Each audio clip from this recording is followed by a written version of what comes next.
अध्याय 1। क्या विश्वासघाती है।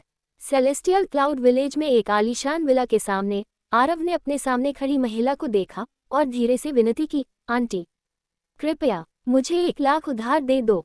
सिर्फ 1 लाख मेरी छोटी बहन की जान बचा सकता है। जब मेरे पास पैसे होंगे तो मैं इसे जरूर चुका दूंगी। आरव के शब्दों के साथ महिला ने जहरीली गालियां दी। उसके शब्द बेहद कठोर थे। चुकाओ? तुम किससे चुकाओगे? तुमने पैसे के लिए दूसरे परिवार में लिव इन दामाद के रूप में शादी की है। ये परिवार ने तुम्हारे जैसा कुछ पैदा किया है और मैं तुम सभी के लिए शर्मिंदा हूँ। क्या तुम्हें दूसरों द्वारा हंसाए जाने का डर नहीं है? इसके अलावा तुम सिर्फ एक गृहस्वामी हो जो दिन भर काम करता रहता है। तुम्हारे पास पैसे चुकाने के लिए क्या है? क्या तुम्हें मुझसे उधार मांगना हास्यास्पद नहीं लगता? महिला की बातें सुनकर आरव ने अपने दांतों को जोर से भींच लिया। उसका पूरा शरीर थोड़ा कांप रहा था। महिला के शब्द उसके दिल में गहरे चुभ गए, जिससे उसने अपमान और गुस्से में अपनी मुट्ठी भींच ली, जिससे उसकी हथेली पर बैंगनी निशान पड़ गए। अगर यह हताशा की वजह से न होता तो कौन लिव इन दामाद बनना चाहेगा? अपनी छोटी बहन की बीमारी का इलाज करने के लिए आरव ने अपनी सारी बचत खर्च कर दी। सभी ऑनलाइन ऋण लेने में संकोच नहीं किया और यहाँ तक कि लियू परिवार के लिए लिव इन दामाद भी बन गया। लियू परिवार में आरव चाय और पानी परोसता था। उसके साथ बैल या घोड़े जैसा व्यवहार किया जाता था। यहाँ तक कि किसी भी समय उसे डांट पड़ती थी, जिससे आरव पूरी तरह से अपनी गरिमा खो देता था और कोई दर्जा नहीं रह जाता था। साफ शब्दों में कहें तो लियू परिवार द्वारा पाला गया कुत्ता भी आरव के सिर को रौंद सकता था और पेशाब और मल कर सकता था। केवल इस तरह से वह अपनी छोटी बहन की बीमारी के इलाज के लिए 3 लाख रुपये जुटा पाया। 3 लाख रुपये एक पल में खर्च हो गए और लियू परिवार और भी कठोर हो गया। जब भी आरव कुछ और शब्द बोलता तो उसे डांट फटकार का सामना करना पड़ता। फिर भी अपनी गरिमा को कुचले जाने, कुत्ते की तरह व्यवहार किए जाने की शिकायत कौन समझ सकता है? अगर अनुमति दी जाए तो कौन प्रतिष्ठा के साथ जीना और जीवन में सफल होना नहीं चाहेगा? सबसे अधिक क्रोधित करने वाली बात यह थी कि ये रिश्तेदार समझ नहीं पाए और इसके बजाय आरव को देखते ही आरोप लगाने और शाप देने लगे। ... जैसे ही आरव अत्यधिक क्रोधित हुआ और जाने के लिए तैयार हुआ, महिला ने फिर से कहा, आप अपने पिता का पुराना घर मुझे बेच सकते हैं। मैं आपको 50,000 दे सकती हूँ। कीमत पहले से ही बहुत उदार है, लेकिन हमें कौन रिश्तेदार बनाता है? बस इसे अपने लाभ के लिए अनुमति देना समझिए। चाची। महिला के शब्दों को सुनकर आरव का खून खौल उठा और उसकी आवाज़ अचानक ऊंची हो गई। पुराना घर ढहाया जाने वाला था और मुआवजा भी बहुत ज्यादा था। फिर भी उसके मुंह से 50,000 देकर भी आरव फायदा उठा रहा था। बदमाशी का क्या नमूना! अपने सामने बेशर्म आंटी को देखते हुए आरव ने गुस्से में अपने दांत भींच लिए, जब तक कि उनमें से खून नहीं निकलने लगा, और हताशा में दीवार पर मुक्का मार दिया। धमाका! शोर बहुत तेज था। आरव की मुट्ठी घायल हो गई थी, जिससे लाल रंग का खून टपक रहा था। अगर कोई और होता तो आरव की मुट्ठी निश्चित रूप से प्रतिद्वंद्वी के सिर पर लग जाती। हालांकि उसके सामने वाला व्यक्ति आरव का बड़ा था। उसके दिल में उथल पुथल के बावजूद वह सिर्फ सह सकता था। ये दृश्य देखकर महिला ने तिरस्कारपूर्वक डांटा, क्या तुम बेकार हो? फिर भी मुझे मारना चाहते हो? आओ, मुझे मारने की हिम्मत करो और देखो। आरव की हिचकिचाहट देखकर महिला और भी ज्यादा जोश में आ गई। कायर, तुम्हारा भविष्य क्या हो सकता है? आरव ने कुछ नहीं कहा और जाने के लिए मुड़ गया। तुम कृतघ्न दुष्ट, मुश्किलें मोल लेना बंद करो। तुम पहले ही शादी कर चुकी हो। पुराने घर को अपने पास रखने का क्या इरादा है? बाहरी लोगों को लाभ पहुंचाना चाहती हो? तुम्हारे सपनों में कल मैं किसी को पुराना घर वापस दिलवा दूंगा। महिला की बातें सुनकर आरव रुक गया। उसका माथा गर्म हो गया। एक भयंकर भाव देखा और उसने जोर से धमकी दी, चाची, कोशिश करने के लिए स्वतंत्र हो। भले ही मैं मर जाऊं, मैं किसी को अपने साथ नीचे खींच लूंगा। पुराना घर उसकी छोटी बहन के लिए छोड़ी गई गारंटी है। आरव किसी को भी इसे छूने की अनुमति नहीं देगा, भले ही इसके लिए उसे बेतहाशा संघर्ष करना पड़े। आरव की बातें सुनकर महिला दम रह गई और आरव मुड़ा और चला गया। ... अपने चाचा के घर से निकलने के बाद आरव ने सभी रिश्तेदारों से ऋण के लिए संपर्क किया, लेकिन सभी ने मना कर दिया और बहुत कठोर थे। आरव के प्रति कोई दया नहीं दिखाई। एक ऋण? तुमने मेरे परिवार से उधार लिए $100 भी नहीं चुकाए, फिर भी तुम फिर से पैसे मांग रहे हो? तुम खुद को बहुत बड़ा आदमी समझते हो, है न? तुम सिर्फ एक औरत पर निर्भर रहने वाले एक कमीने हो। ... 1 लाख? इसके बारे में सोचो भी मत। तुम खुद को क्या समझते हो? जल्दी करो और चले जाओ, मेरे दरवाजे पर मत खड़े रहो, तुम बदकिस्मत हो। डॉट डॉट डॉट बाहर निकलो, बाहर निकलो, बाहर निकलो। ये परिवार ने तुम्हारे जैसा कुछ कैसे पैदा किया? बदनामी में शादी की, तुम्हें कोई शर्म नहीं है, लेकिन मुझे अभी भी अपनी शर्म है। डॉट डॉट डॉट डॉट सारे उपहास और तिरस्कार को सहते हुए आरव अपने दिल में पहले से ही निराश था। इस समय आरव ने अपने अच्छे दोस्त चेन लॉन्ग के बारे में सोचा। वह अभी भी उसे पैसे देने थे जो चुकाए नहीं गए थे, उसकी आखिरी उम्मीद। इसलिए वह चेन लॉन्ग को खोजने के लिए जिन्युन हवेली गया। चेन लॉन्ग को अपने सामने देखते हुए आरव ने अपनी आखिरी उम्मीद जगाए और हताश होकर विनती की, भाई, मेरी बहन को अपने जीवन के लिए पैसों की बहुत ज़रूरत है, कृपया मुझे 100,000 चुकाएं, क्या संभव है? फिर भी चेन लॉन्ग ने मुश्किल का बहाना बनाया, भाई, मेरी कंपनी अभी शुरू ही हुई है, वास्तव में कोई पैसा नहीं है। अगर मेरे पास पैसा होता तो मैं बहुत पहले ही आपको चुका देता। साथ ही चेन लॉन्ग ने अपने दिल में घृणा की, मेरे पास पैसा है, लेकिन मैं आपको क्यों चुकाऊं? सिर्फ इसलिए कि आप एक काया मूर्ख हैं जिसने पैसे के लिए शादी की। आरव चिंतित था, फिर से विनती कर रहा था, भाई, जब आपने उधार लिया था तो आपने कहा था कि इसमें केवल 1 साल लगेगा, लेकिन अब 3 साल हो गए हैं, क्या आप कोई रास्ता नहीं निकाल सकते? आरव के शब्दों से चेन लॉन्ग अचानक क्रोधित हो गया, तिरस्कार पूर्वक चिल्लाया, धकेलना, धकेलना, धकेलना, क्या ये सिर्फ 1 लाख नहीं है? मैंने पहले ही कहा था कि मेरे पास यह नहीं है, हमारा बंधन यही समाप्त होता है, बाहर निकल जाओ। चेन लॉन्ग के बदलाव को देखकर आरव को बहुत दुख हुआ, लेकिन यह उसकी बहन के लिए आखिरी उम्मीद थी। अगर वह पैसे नहीं जुटा पाया तो वह बर्बाद हो जाएगी। इस प्रकार आरव ने मौके पर ही विस्फोट कर दिया। चेन लॉन्ग का कॉलर पकड़ लिया, कांपते हुए धमकी दी, चुकाओ, मुझे पैसे चुकाओ, या मैं आज तुम्हें अपने साथ ले जाऊंगा। आह! मूल रूप से आरव का व्यक्तित्व अपेक्षाकृत विनम्र था। अगर उसे किनारे पर नहीं धकेला जाता तो वह ऐसी बातें कैसे कह सकता था? प्रेसिडेंट चेन, क्या हो रहा है? उस समय बाहर से सुरक्षा गार्ड दौड़कर अंदर आए। अंदर की स्थिति को देखते हुए गार्ड ने जल्दी से आरव को खींच लिया और उसे रोक दिया। बचाए जाने के बाद चेन लॉन्ग ने अपनी गर्दन पर घाव को सहलाते हुए थूका। उसका चेहरा गुस्से से धुंधला हो गया, वह बहुत गुस्से में था। वह आरव के पास गया, उसका चेहरा गुस्से से विकृत हो गया, चिल्लाया, तुम काय हो? लेयू परिवार के एक जीवित दामाद, केवल कपड़े धोना, खाना बनाना और पोछा लगाना जानते हो, तुमने मुझे घायल करने की हिम्मत कैसे की? आज देखो मैं तुम्हारे साथ कैसे पेश आता हूँ, तुम कमीने। लगातार कोसते हुए चेन लॉन्ग ने बगल से एक प्राचीन आभूषण उठाया और उसे आरव पर फेंक दिया। ये देखकर आरव घबरा गया, उसका चेहरा निराशा से भर गया। लेकिन अपनी बहन को बचाने के लिए उसने विनती करना जारी रखा, कृपया मुझे पैसे वापस कर दो, मेरी बहन को अपनी जान बचाने के लिए वास्तव में इसकी तत्काल आवश्यकता है। जब तक तुम पैसे वापस कर देते हो तुम मुझे किसी भी तरह से मार सकते हो या कोस सकते हो। पैसे लौटाओ, सपने देखो, मेरे पास ढेर सारा पैसा है, लेकिन मैं तुम्हें क्यों लौटाऊं इस काय को? चेन लॉन्ग ने एक बार व्यंग्य किया, तिजोरी से $100 के नोटों के ढेर निकाले और उन्हें बंडल बंडल करके आरव की ओर फेंक दिया। आरव ने सोचा कि ये उसे लौटाए जा रहे हैं। उसका दिल हल्का हो गया, हालांकि उसके चेहरे पर चोट लगने से दर्द हुआ, फिर भी उसने कृतज्ञतापूर्वक धन्यवाद दिया, धन्यवाद, धन्यवाद, धन्यवाद। शायद बहुत ज्यादा नकली शराब पी ली होगी, है न? क्या मैंने कभी कहा था कि मैं तुम्हें लौटा दूंगा? चेन लॉन्ग बहुत खुशी से हंस पड़ा, कृपया कृपया मुझे लौटा दो, मुझे अभी वाकई पैसों की जरूरत है। चेन लॉन्ग के शब्दों को सुनकर आरव चिंतित हो गया। जब तक चेन लॉन्ग चुका सकता था वह कुछ भी कर सकता था, यहाँ तक कि अपनी आखिरी गरिमा भी फेंक सकता था, सीधे घुटने टेक सकता था।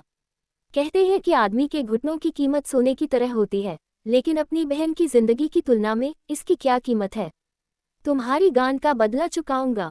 लेकिन चेन लॉन्ग ने न केवल कोई सहानुभूति दिखाए बल्कि आरव पर एंटीक से हमला करके बेहद रोमांचित था। धमाका! एक धीमी आवाज के साथ आरव के माथे पर तुरंत एक बड़ा घाव हो गया और वह बेहोश हो गया। बेहोश होने से पहले आरव ने एंटीक को चमकते हुए देखा जो उसके घाव पर हमला कर रहा था। इसके बाद उसके दिमाग में एक अजीब प्रतीक उभरा। डॉट डॉट डॉट डॉट अध्याय 2 जादुई क्षमताएं। आह! फिर से जागने पर आरव ने खुद को अपनी बहन के अस्पताल के कमरे में पाया। उसके माथे पर पट्टियां बंधी हुई थीं, लेकिन आश्चर्यजनक रूप से कोई दर्द नहीं था। उसके बगल में बिस्तर पर लेटी हुई क्षीण आकृति कोई और नहीं बल्कि उसकी बहन थी।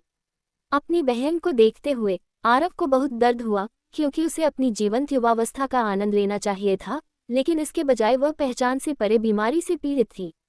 तभी आरव ने एक बार फिर अपने सामने एक अजीब पैटर्न देखा।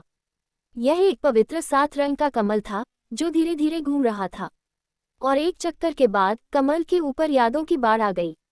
साधना तकनीक, दिव्य शक्तियां, महाशक्तियां, सब कुछ मौजूद था। क्या मैं सपना देख रहा हूँ? क्यों न इसे आजमाया जाए? इस विचार के साथ आरव ने बताई गई विधि के अनुसार साधना करने का फैसला किया। जैसे जैसे आरव ने साधना की, उसने वास्तव में अपने शरीर के भीतर विशाल ऊर्जा का प्रवाह उत्पन्न किया। सच्ची क्यूई की साधना करने के बाद आरव ने पाया कि उसके अंदर एक आश्चर्यजनक परिवर्तन हुआ था।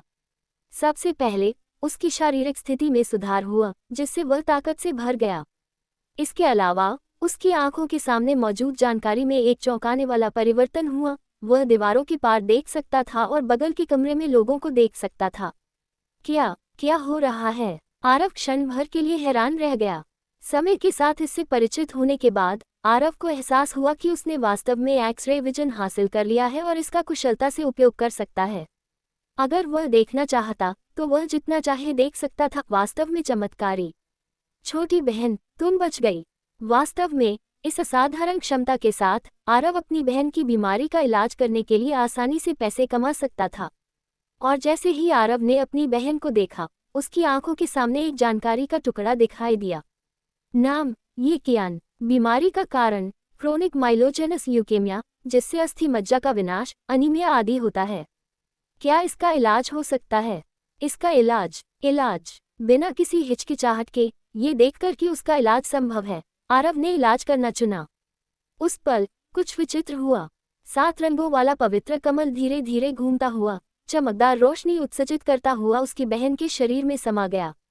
तुरंत उसकी बहन ने बीमारी से लड़ते हुए एक पीड़ादायक अभिव्यक्ति प्रदर्शित की। जैसे ही रोशनी फीकी पड़ी, उसकी बहन ने अपनी आंखें खोली और ऊर्जावान तरीके से कहा, भाई, मुझे भूख लगी है। उसे देखकर बीमारी का कोई आभास कहाँ था। वह जीवंत दिख रही थी। क्या वह वास्तव में ठीक हो सकती है? एक पल के लिए आरव ने ऐसा भाव धारण किया जैसे उसने कोई भूत देखा हो। इस बीच उसने देखा कि 7 रंगों वाले पवित्र कमल की चमक काफी कम हो गई थी और उसकी चमक का केवल आधा हिस्सा ही बचा था। ऐसा लग रहा था कि 7 रंगों वाला पवित्र कमल ठीक तो कर सकता था, लेकिन उसकी कुछ सीमाएं थीं और आरव को नहीं पता था कि उसे कैसे फिर से भरना है। लेकिन यह किसी और समय की चिंता थी। अपनी बहन के ठीक होने की जानकारी से आरव को बहुत खुशी हुई और उसने जल्दी से उसे पोषण देने के लिए दलिया तैयार किया। दलिया खत्म करने के बाद उसकी बहन स्वास्थ्य से चमक रही थी और भी ज्यादा उत्साहित दिखाई दे रही थी। इसलिए आरव ने अपनी बहन की जांच करने के लिए डॉक्टर को बुलाया। ये कैसे संभव है? एक चमत्कार, वास्तव में एक चमत्कार। कई जांचों के बाद डॉक्टर दंग रह गया, हैरान। क्रोनिक माइलोजेनस ल्यूकेमिया ठीक हो गया। क्या मजाक है? ये जानने के बाद कि वह ठीक हो गई है, उसकी बहन ने छुट्टी लेने पर जोर दिया। वास्तव में यह न केवल बहुत महंगा था, बल्कि रहना भी काफी असुविधाजनक था। इस प्रकार आरव ने अपनी बहन के लिए जल्दी से डिस्चार्ज प्रक्रिया पूरी की और उसे घर ले गया। दरवाजे पर आरव को चेन लॉन्ग ने रोका, जो भार पकड़े हुए था। पुनर्जीवित आरव को देखकर चेन लॉन्ग मुस्कुराया, यो, क्या ये बेकार नहीं है? इतनी जल्दी डिस्चार्ज हो गया। तुम काफी लचीले हो, है न? लगता है मैं उपहार बचा सकता हूँ। चले जाओ। आरव ने उसे ठंडी निगाह से देखा। तुमने अभी मुझसे क्या कहा? मैंने कल पर्याप्त जोर से नहीं मारा, है न? चेन लॉन्ग ने गुस्से में शाप दिया, आरव के बगल में ये कियान पर व्यंग्य करते हुए। हाँ, बाहर निकाल दिया गया क्योंकि तुम्हारी बीमारी का इलाज करने के लिए पैसे नहीं हैं। ये पहले ही कह देना चाहिए था। अगर तुम घुटने टेक कर मुझे कुछ बार दादाजी कहो, मेरी टांगों के बीच से रेंगते हुए, तो शायद मैं तुम्हें पैसे लौटा दूं। तुम इस बात को बहुत आगे ले जा रहे हो। आरव तुरंत क्रोधित हो गया, फूट पड़ने को तैयार था, लेकिन उसके बगल में खड़े ही कियान ने उसे रोक लिया। भाई, जाने दो। आरव को कसकर पकड़ते हुए ये कियान मुस्कुराया और सलाह दी, भाई चेन, हम पहले अच्छे दोस्त थे, मेरे भाई के खिलाफ मत बोलो। चेन लॉन्ग ने उसे नीचे देखते हुए व्यंग्य किया, अच्छे दोस्त? तुम क्या हो? एक मालकिन की हिम्मत कैसे हुई कि वह मेरे साथ दोस्ती करने के लायक है? इसके अलावा तुम्हारे भाई ने कल मुझे घायल कर दिया। अगर वह आज घुटने टेक कर माफी नहीं मांगता तो मैं सुनिश्चित करूंगा कि तुम दोनों मर जाओ। चेन लॉन्ग के शब्दों के बाद उसके अनुयायियों ने भी गाली देना शुरू कर दिया। हाँ, क्या तुम इसके लायक हो? तुम बिल्कुल भी लायक नहीं हो। पाह, अपने आप को ज्यादा आंकना बंद करो, तुम ऊंचे स्थानों पर पहुंचने की कोशिश कर रहे छोटे आवारा। Dot dot dot. एक ने तो ये कियान पर थूक भी दिया, ये देखकर कि वे कितने अपमानजनक थे। चेन लॉन्ग ने ये कियान को लात मारने की भी कोशिश की। दखलंदाज आवारा, अपना मुंह बंद करो। बहुत बढ़िया लात। ये देखकर चेन लॉन्ग के अनुयायी खुशी से झूम उठे, लेकिन चेन लॉन्ग की लात उस तक पहुंचने से पहले ही उन्हें चौंकाते हुए उसे एक मुक्का मारकर गिरा दिया गया। जो कोई भी मेरी बहन को छूता है वह मर जाता है। दरअसल यह आरव ही था जिसने इतनी तेजी से हमला किया कि कोई भी उसकी हरकतों को पकड़ नहीं सका। पिटते हुए चेन लॉन्ग ने गुस्से से दहाड़ते हुए कहा, तुम बेकार के कमीने, रीढ़विहीन कृतघ्न, मुझे मारने की तुम्हारी हिम्मत कैसे हुई? उसे पकड़ो, उसे मार डालो। युवा मास्टर चेन को मारने की हिम्मत, तुम मौत को दावत दे रहे हो। चेन लॉन्ग के आदेश का पालन करते हुए उसके गुर्गे आरव पर टूट पड़े, लेकिन आरव ने अपना सिर भी नहीं घुमाया। एक ही थप्पड़ से सामने वाले को उड़ा दिया। एक थप्पड़ से उन्हें उड़ा दिया। चाहे जितने भी लोग आए, आरव ने एक नज़र भी नहीं डाली, सभी को एक ही थप्पड़ से उड़ा दिया। दृश्य तुरंत जम गया। ये देखकर चेन लॉन्ग घबरा गया, सोच रहा था कि आरव इतना दुर्जय कब हो गया। इसके बाद आरव धीरे धीरे चेन लॉन्ग के पास पहुंचा। वह वध के देवता की तरह दिख रहा था। आरव को अपनी ओर आते देख चेन लॉन्ग बहुत घबरा गया, पूरे शरीर कांपने लगा और जोर से धमकी देने लगा, क्या तुम क्या करने जा रहे हो? तो क्या हुआ अगर तुम लड़ने में अच्छे हो? क्या तुम्हें लगता है कि मैं तुम्हें बंद करने के लिए बस एक कॉल कर सकता हूँ? भाड़ में जाओ तुम। फिर भी आरव ने दहाड़ते हुए उसे पैरों तले रौंद दिया, धमकी देते हुए कहा, घुटने टेको और मेरी बहन से माफी मांगो। असंभव। मैं कौन हूँ? मैं कैसे माफी मांग सकता हूँ? घुटने टेको और माफी मांगो। सपने देखना बंद करो, तो मैं तुम्हें मार डालूंगा। चेन लॉन्ग में हिम्मत देखकर आरव ने पत्थर उठाया और उसे तोड़ने के लिए तैयार हो गया। लेकिन आरव की हरकत देखकर चेन लॉन्ग ने जल्दी से घुटने टेके और माफी मांगी, मुझे माफ कर दो छोटी बहन, मैं गलत था। मीठा बदला। चेन लॉन्ग के माफी मांगने के बाद आरव ने धमकी देना जारी रखा, क्या तुम पैसे लौटाओगी? हाँ, मैं अभी लौटा दूंगा। आरव के बोलने से पहले ही चेन लॉन्ग ने किसी को 10,000 नकद लाने के लिए कहा और आज्ञाकारी ढंग से आरव को सौंप दिया। बेकार का कमीना। उपहास करते हुए आरव अपनी बहन को ले गया, वास्तव में हत्या करने से ज्यादा चालाक। सड़क के किनारे पहुंचते ही एक लग्जरी कार उनके सामने रुकी और एक ठंडी सुंदरी बाहर निकली। महिला ने एक तिरस्कार भरी नजर से उन्हें ठंडे अंदाज में देखा और इशारा किया, चलो अंदर आओ, आज पारिवारिक समारोह है। नवागंतुक आरव की पत्नी लियू थी, जो लियू के आभूषण समूह की शासक थी। भाभी, कौन आया था? ये देखकर ये कियान ने डरते डरते अभिवादन किया। लेकिन लियू ने कोई सौहार्द नहीं दिखाया, केवल सिर हिलाया। ये पैसे ले लो और पहले घर जाओ। आरव ने पैसे ये कियान को सौंपे, इशारा किया और लियू के साथ कार में बैठ गया। लियू ने श्रेष्ठता के भाव के साथ ठंडे स्वर में कहा, इस बार परिवार की सभा कच्चे पत्थर के लेन देन की बैठक में भाग लेने के लिए प्रतिनिधियों का चयन करेगी, फिर मुझे शर्मिंदा मत करो। आरव लियू के व्यवहार से परिचित था। हालांकि वे शादीशुदा थे, लेकिन वे केवल नाम के लिए थे। आरव अक्सर फर्श पर सोते थे और लियू ने उनसे दूरी बनाए रखी। हालांकि आरव लियू परिवार की सभा का कुछ हद तक इंतजार कर रहे थे।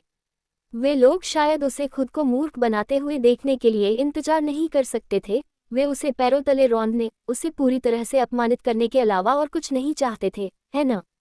लेकिन क्या वे उसकी क्षमताओं को देखकर चौंक जाएंगे? ये निश्चित रूप से एक शानदार तमाशा होने वाला था। अध्याय 3 मैंने निश्चित रूप से इस चेहरे पर थप्पड़ मारने का फैसला किया है। लग्जरी कार की बिजनेस सीट वाकई आरामदायक, विशाल और आरामदायक है। आरव और लियू के पीछे की सीट पर बैठने के बाद सामने वाले ड्राइवर ने कार स्टार्ट कर दी। लियू ने आरव की तरफ देखा और भावशून्यता से कहा, याद रखना, जब हम वहां पहुंचेंगे तो कम बोलो और मुझे शर्मिंदा मत करो। मुझे पता है कि तुम इन चीजों के बारे में अनभिज्ञ हो, बस इसे औपचारिकता समझो। ओह, आरव ने शांति से जवाब दिया। उसी समय जब आरव ने लियू को देखा तो लियू के बारे में जानकारी सामने आई। नाम लियू, बीमारी का कारण शरीर पर ठंड के आक्रमण के कारण, जिससे कष्टार्तव, पेट में दर्द आदि होता है। 5 तत्वों की दिव्य सुई के माध्यम से ठीक किया जा सकता है। लियू जू को बीमार देखकर आरव एक पल के लिए चौंक गया और फिर बोला, जूइर, क्या तुम बीमार हो? तुम ही बीमार हो, तुम्हारा पूरा परिवार बीमार है। आरव के शब्दों के साथ लियू जू अचानक भड़क उठी, कुछ दिनों से तुम्हें नहीं देखा, क्या तुम पिटाई की तलाश में हो? तुम मेरा खाना खाते हो, मेरे कपड़े पहनते हो, मेरी चीजें इस्तेमाल करते हो और तुम ये कहने की हिम्मत करते हो कि मैं बीमार हूँ। क्या मैं तुम्हारे साथ बहुत नर्म हूँ या मैंने तुम्हारा जीवन बहुत आरामदायक बना दिया है? कल से घर पर नौकरानी द्वारा किए जाने वाले सभी काम तुम करोगे। ... आरव कसम खाता है, उसका बिल्कुल भी ऐसा मतलब नहीं था, लेकिन लियू जू ने गलत समझा। तो आरव ने जल्दी से समझाया, नहीं, मैं तुम्हारे मासिक धर्म के दौरान होने वाले कुष्ठार्तव की बीमारी के बारे में बात कर रहा हूँ। अगर तुम मुझ पर भरोसा करो तो मैं इसका इलाज कर सकता हूँ। लियू जू ने शुरू में गुस्सा जारी रखने का इरादा किया, लेकिन इसे महसूस करने के बाद वह कुछ आश्चर्य से चिल्लाई, तुम्हें कैसे पता? तुम्हें ये किसने बताया? या तुमने चुपके से मेरी जांच की? बोलो। आरव ने अपना सिर हिलाया और जल्दी से समझाया, नहीं, तुम्हें मुझ पर विश्वास करना चाहिए, मैं वास्तव में इसका इलाज कर सकता हूँ। हालांकि आरव वर्तमान में 5 तत्वों की दिव्य सुई नहीं जानता है, एक बार जब वह एक निश्चित सीमा तक साधना कर लेता है तो वह इसे सीखना शुरू कर सकता है, जो बहुत सरल है। मुझे आराम दो, मैं अच्छी तरह से जानता हूँ कि तुम मेरे परिवार में किस तरह के व्यक्ति हो। लियू जू ने व्यंग्य किया, घर के काम करने के अलावा, हमारे परिवार की सेवा करने के अलावा तुम और क्या कर सकते हो? अभी भी बीमारी के इलाज की बात कर रहे हो, मुझे लगता है कि तुम खुद बहुत बीमार हो। आरव कुछ और कहना चाहता था, बस, लेकिन इससे पहले कि वह कुछ बोल पाता, लियू जू ने उसे दबंगई से टोक दिया, मैं तुमसे एक और शब्द नहीं सुनना चाहता। अरे! आरव ने असहाय होकर आह भरी और बोलना बंद कर दिया। जल्द ही दोनों यून पवेलियन होटल पहुंच गए, जहां इस बार लियू परिवार का जमावड़ा हो रहा था। निश्चित रूप से होटल के बैंक्वेट हॉल में प्रवेश करते ही आरव ने देखा कि लियू परिवार के सभी लोग मौजूद थे, बहुत ही जीवंत। सगाई में परिवार और विस्तारित परिवार, दूर के रिश्तेदारों के साथ दर्जनों लोग थे। और जैसे ही आरव और लियू जू ने बैंक्वेट हॉल में प्रवेश किया, उनके चारों ओर लोगों का एक समूह इकट्ठा हो गया। उनका नेतृत्व लियू जू के चचेरे भाई लियू किंगसोंग ने किया, जिन्होंने व्यंग्यात्मक रूप से कहा, ओह! क्या ये लियू परिवार का दामाद नहीं है? आप इस तरह के कपड़े पहनकर कैसे आ सकते हैं? क्या आप हमारे लियू परिवार को शर्मिंदा करने की कोशिश कर रहे हैं? बेशक, तुम सिर्फ एक औरत पर निर्भर रहने वाले, घर के काम करने वाले, बिना किसी अच्छे कपड़े के एक हारे हुए व्यक्ति हो। क्या मुझे तुम्हें वो कपड़े दे देने चाहिए जो मुझे नहीं चाहिए? उसके शब्दों के बाद दूसरे लोग भी हंसने लगे, जो आरव का मजाक उड़ाने लगे। हाँ, भाई, उसे अब और शर्मिंदा मत करो, उसे कपड़े दे दो। क्या तुम्हें लगता है कि वह इतने अच्छे कपड़े पहन सकता है? बिल्कुल, ये हारे हुए व्यक्ति सारा दिन घर के कामों में, लोगों की सेवा में बिताता है। अच्छे कपड़े पहनना बेकार होगा, बेहतर होगा कि उन्हें किसी कुत्ते को दे दिया जाए। ... बस, लियू जू ने उनकी बातें सुनकर गुस्से से भौहें सिकोड़ी और चिल्लाया। लियू जू के पास अभी भी लियू परिवार के भीतर कुछ अधिकार था और दूसरे लोगों ने चालाकी से अपना मुंह बंद कर लिया। ये देखकर आरव कुछ हैरान और भावुक हो गया। बहन जू, दादी तुम्हें बुला रही हैं। इस समय कोई आया और लियू जू को बुलाया। लियू जू के चले जाने के बाद लोग और भी ज्यादा बेकाबू हो गए। हारे हुए, तुम यहाँ किस लिए आए हो? लियू किंगसोंग ने आरव की तरफ देखते हुए ठंडे अंदाज में मजाक किया, तुम सार्वजनिक पत्थर की नीलामी में लियू परिवार का प्रतिनिधित्व करने के बारे में नहीं सोच रहे होगे, है न? जब तक तुम कोशिश नहीं करोगे, कौन जानता है? आरव ने हंसते हुए लापरवाही से जवाब दिया। उसके शब्दों ने लियू परिवार के लोगों को हंसाया। हाँ, क्या तुम मुझे हंसाने की कोशिश कर रहे हो? नहीं, तुम खुद को आईने में क्यों नहीं देखते? तुम क्या हो? क्या तुम जानते भी हो कि जुए का पत्थर क्या होता है? तुम यहाँ ऐसे शेखी बघार रहे हो जैसे तुम्हें पता हो। क्या तुम गृहस्वामी बनकर मूर्ख बन गए हो? यहाँ खुद को शर्मिंदा करना बंद करो, कोशिश करो, मैं तुम्हारी हिम्मत की परीक्षा लूंगा। इससे पहले कि लियू किंगसोंग कुछ बोल पाता, दूसरे लोग उसका मजाक उड़ाने लगे। इस बीच लियू किंगसोंग खड़ा होकर उपहास कर रहा था। जब उसने सोचा कि यह उपहास पर्याप्त है, तो लियू किंगसोंग ने बोलना शुरू किया, लोगों, कुछ आत्म जागरूकता होना अच्छा है। उन्हें देखो, तुम उन्हें चाय पिलाने और पानी पिलाने के लिए उपयुक्त हो।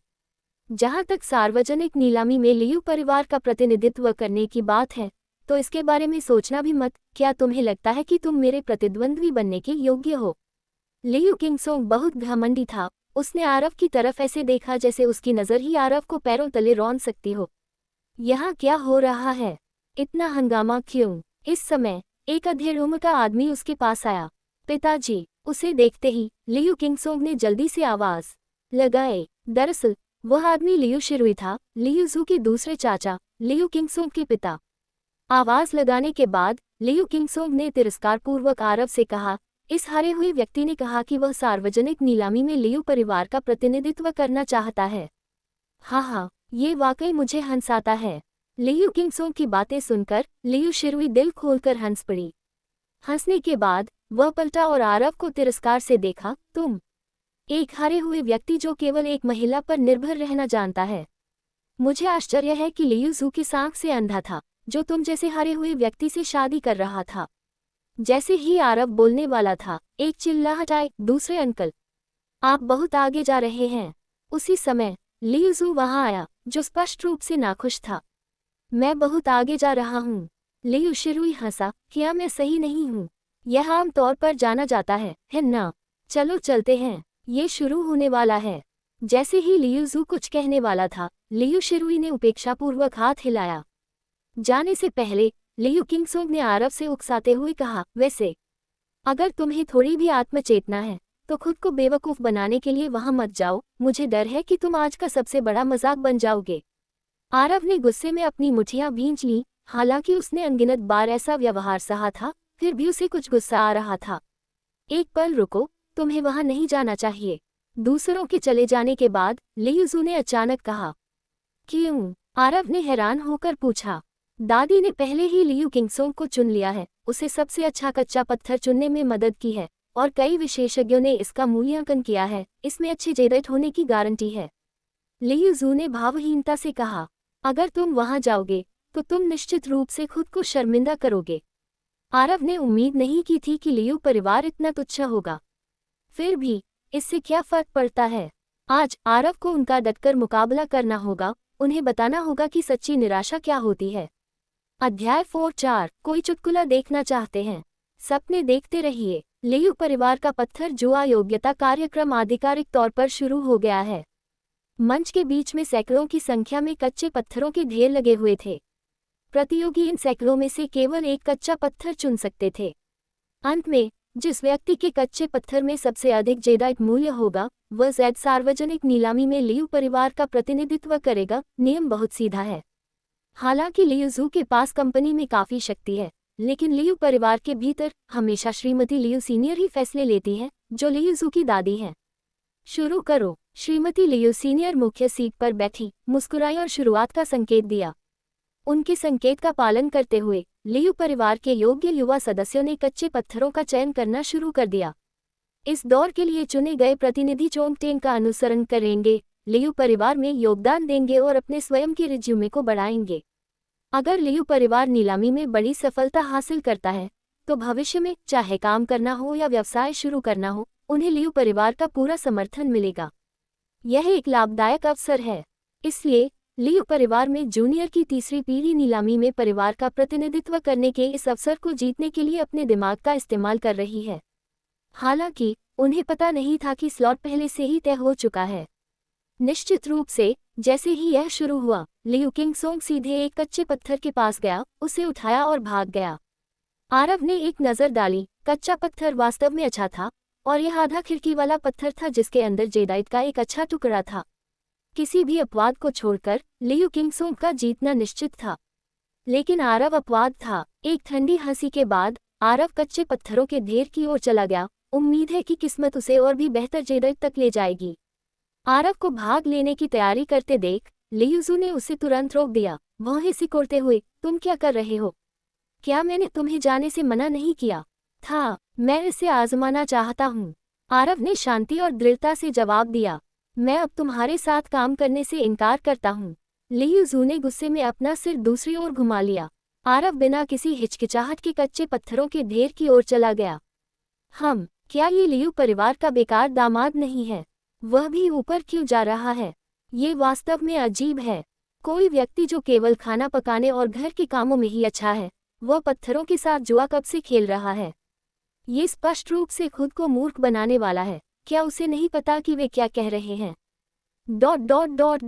आरव की उपस्थिति के साथ सभी ने तिरस्कारपूर्वक उसका मजाक उड़ाना शुरू कर दिया। लियूज़ू की माँ जेनेर दूसरों से बात कर रही थी और लोगों की चर्चा सुनकर वह तुरंत क्रोधित हो गई और आरव की ओर झपटी, डांटते हुए बोली, शर्मनाक बात है, तुम्हें वहां किसने जाने दिया? नीचे उतरो, क्या ये तुम्हारे लिए जगह है? सुनो दूसरे क्या कह रहे हैं। तुमने हमें पूरी तरह से बदनाम कर दिया है और तुम कुछ भी हासिल नहीं कर सकते। माँ, मैं क्यों नहीं आ सकती? आरव ने थोड़ी नाराजगी के साथ पूछा। मेरे पास यह अधिकार है और कोई भी इसे नहीं छीन सकता। ठीक है, अगर तुम बाद में हमारा अपमान करते हो तो यह मत कहना कि तुम लियू परिवार के दामाद हो। कठोर शब्दों में कहने के बाद जेनेर गुस्से में चली गई। तुम में हिम्मत है कि तुम वहां आ सको। आरव को वास्तव में मंच पर देखकर लियू किंगसोंग ने तुरंत हंस दिया। जब धोखेबाज आने की हिम्मत करते हैं तो मेरे लिए क्या हिम्मत नहीं है? आरव ने तिरस्कार दिखाते हुए ठंडी सांस ली। तुम किस बारे में बात कर रहे हो? कौन धोखा दे रहा है?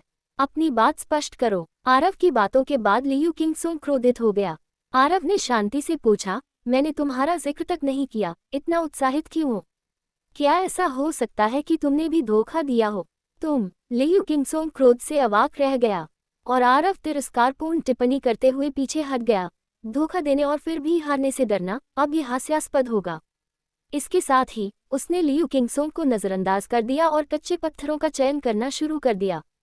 इन कच्चे पत्थरों में से कुछ की दिखावट बहुत अच्छी थी, जो उच्च गुणवत्ता वाले जेडाइट निष्कर्षण का वादा करते थे। लेकिन अक्सर ऐसे पत्थरों में बहुत अधिक दांव होते हैं और इससे बड़ा नुकसान हो सकता है। निश्चित रूप से जैसे ही आरव ने अपने एक्स-रे विजन को सक्रिय किया, उसने स्पष्ट रूप से देखा कि इन अच्छे दिखने वाले कच्चे पत्थरों में खराब जेडाइट था, अगर था भी तो। अपने एक्स-रे विजन का उपयोग करते हुए आरव ने दूसरों द्वारा चुने गए कच्चे पत्थरों की भी जांच की। किसी कारण से इन लोगों में से प्रत्येक के कच्चे पत्थरों में काफी अच्छी गुणवत्ता वाला जेडाइट था। ऐसा लगता है कि कोई भी नहीं चाहता कि उनके बेटे की छवि खराब हो, इसलिए उन्होंने अच्छे पत्थरों का चयन करने के लिए अपनी दिव्य शक्ति का उपयोग किया।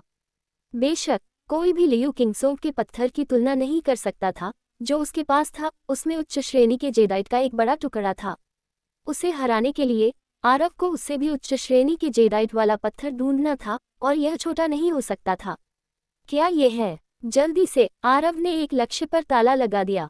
अगर यह ज़ेड बाहर आ जाता है तो लियू किंगसोंग के लिए क्या बचा है?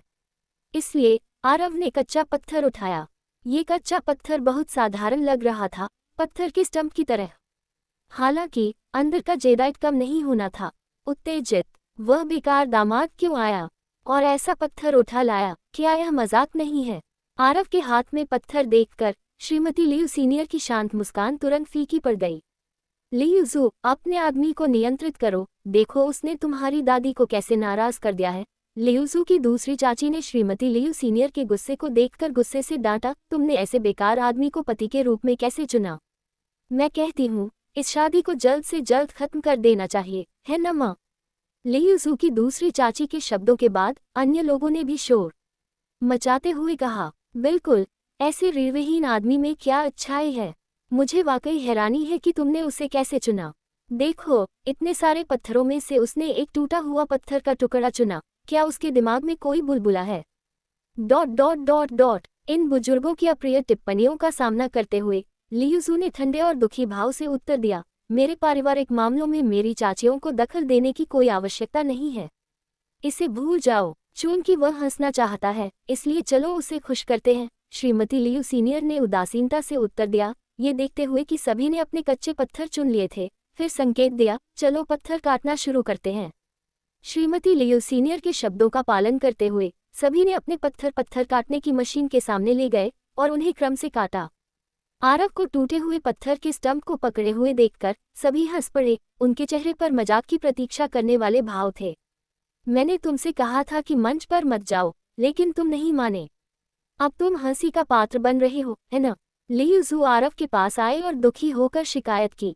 मजाक? आरव ने गहरी अभिव्यक्ति प्रकट करते हुए हंसते हुए कहा, अभी कुछ भी नहीं कटा है, कौन जानता है कि यह मजाक है या चमत्कार। इस बीच आरव ने अपने आसपास के लोगों को ठंडी निगाहों से देखा जो हंसने के लिए इंतजार कर रहे थे। ये सभी लोग आरव पर हंसना चाहते थे, लेकिन क्या आरव उन्हें अपनी मर्जी से हंसने देगा? तब तक वे काफी हैरान हो जाएंगे, और कौन जानता है कि उनके हाव भाव कितने शानदार होंगे। खासकर लियू किंगसुंग, जिसका जीतना तय था, अंत में बिल्कुल भी जीतने में असमर्थ, क्या वह क्रोध में उछल पड़ेगा? अध्याय 5 क्या आप नहीं चाहते कि मैं खेलूं? पहला कच्चा पत्थर खोला गया और ये दूधिया जेडाइट का एक अच्छा टुकड़ा निकला। ये लियू परिवार के एक दूर के रिश्तेदार का बच्चा था जिसने जेडाइट का एक टुकड़ा उठाया था। वाह, इस पानी और रंग के साथ जेडाइट का एक अच्छा टुकड़ा, यह एक बढ़िया दूधिया जेडाइट है, बधाई।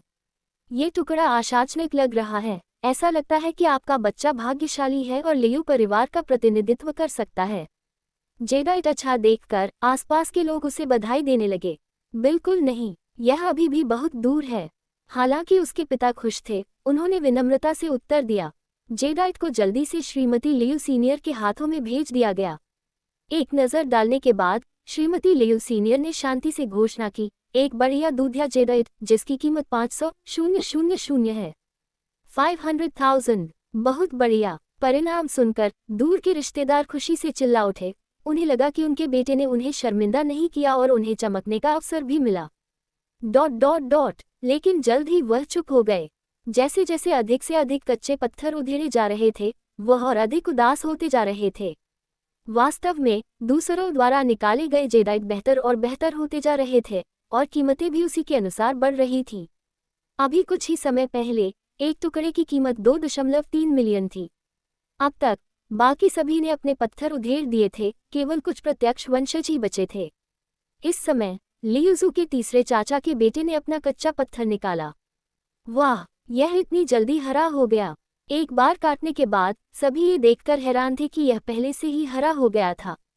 इसके अलावा पानी और रंग दोनों ही बेहतरीन थे, इसलिए पत्थर काटने वाले उस्तादों ने आगे काटने की हिम्मत नहीं की और सावधानी से रगड़ना चुना। निश्चित रूप से मास्टर के कुशल संचालन के तहत जेडाइट का एक बड़ा टुकड़ा सभी के सामने आया। यह एक आइस टाइप है और काफी अच्छा है। इतना बड़ा टुकड़ा, इसकी कीमत बहुत ज्यादा होगी, है न? ऐसा लगता है कि तीसरे चाचा का परिवार भाग्यशाली है। उनका बेटा सार्वजनिक नीलामी में लियू परिवार का प्रतिनिधित्व कर सकता है। जेडाइट को देखकर सभी दंग रह गए। वास्तव में ये बहुत अच्छी गुणवत्ता वाला आइस टाइप जेडाइट था। हाँ, बढ़िया किया। लियूजू के तीसरे चाचा ने ये नज़ारा देखकर खुशी से हंस दिया। हालांकि श्रीमती लियू सीनियर द्वारा उम्मीदवारों का पहले ही फैसला कर लिया गया था, लेकिन वे हार मानने को तैयार नहीं थे, इसलिए उन्होंने अवसर का लाभ उठाने के लिए ये कच्चा पत्थर हासिल कर लिया। अब ऐसा लग रहा था कि यह काफी अच्छा काम कर गया है। हम एक बढ़िया आइस टाइप जिसकी कीमत 5 मिलियन है। जेडाइट प्राप्त करने के बाद श्रीमती लियू सीनियर ने इसी कीमत की घोषणा की।